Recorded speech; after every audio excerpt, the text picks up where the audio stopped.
Hello, কেমন আছেন সবাই? অনেকদিন পর একটা ড্রয়িং ভিডিও করছি। আসলে কিছু কাজ থাকার কারণে ঠিকঠাক ড্রয়িং করার এখন সময় পাই না। তো ফার্স্ট টাইম আমি কোনো ভিডিওতে ভয়েস দিচ্ছি কারণ এত সুন্দর, সুন্দর গানগুলো ইউজ করা যায় না, কপিরাইট এসে যায়। পৃথিবীতে অনেক কিছু আছে। কিন্তু আঁকতে বসলে কেন জানি না কিছুই মাথার মধ্যে আসে না যে কি আঁকবো। তো হঠাৎ করে মনে হলো যে একটা ব্যাঙ আঁকা যাক। তো হচ্ছে আমি পেন্সিল দিয়ে পুরো ব্যাঙটা আগে হালকা করে এঁকে নিয়েছি। এঁকে নেওয়ার পরে হচ্ছে আমি এখানে একটু খালি থাকার কারণে ভাবলাম যে একটু কোনো একটা শাপলা বা পদ্মর পাতা মতো কিছু একটা দিই, তাহলে ব্যাঙটা ঠিক ওখানে বসে আছে। পেন্সিলের কালিটা খুব একটা বোঝা যায় না, এই জন্য একটু জেল পেন দিয়ে পুরো ব্যাঙটা একটু আস্তে আস্তে করে গাঢ় করে নিতে হবে, তাহলে রং করে দেখা যাবে, নাহলে রং করার পরে পেন্সিলের দাগগুলো হয়তো বোঝা যায় না।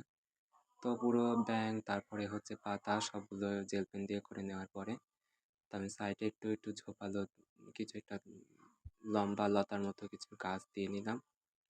দিয়ে তারপর আমি হচ্ছে এটা পেন্সিল কালার, যে কোনো পেন্সিল কালার ইউজ করা যাবে। আমি ব্যাঙে সাধারণত কী রঙ হয় খুঁজে পাচ্ছিলাম না, তাই ভাবলাম যে একটু সবুজ কালার দেওয়া যাক। তো পেটের এখানে একটু লাইট গ্রিন, তারপর পুরো ফেসের দিকটাতে একটু ডার্ক গ্রিন দিয়ে জিভটাকে লাল করে দিয়েছি।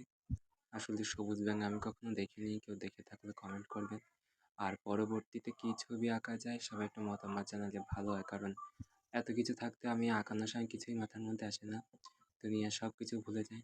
তো ব্যাঙটা সবুজ রং দেওয়ার কারণে নিচে আর একটা যেহেতু পাতাও সবুজ হয়, তা আমি এখানে একটু গাঢ় কালার ইউজ করেছি। তারপরে হচ্ছে পানি রং করে পাশে যে হচ্ছে লম্বা লম্বা ঘাস এঁকেছিলাম সেই ঘাসগুলো কালার করে। তো আজকে এই পর্যন্তই, দেখা হবে পরবর্তী কোনো ভিডিওতে।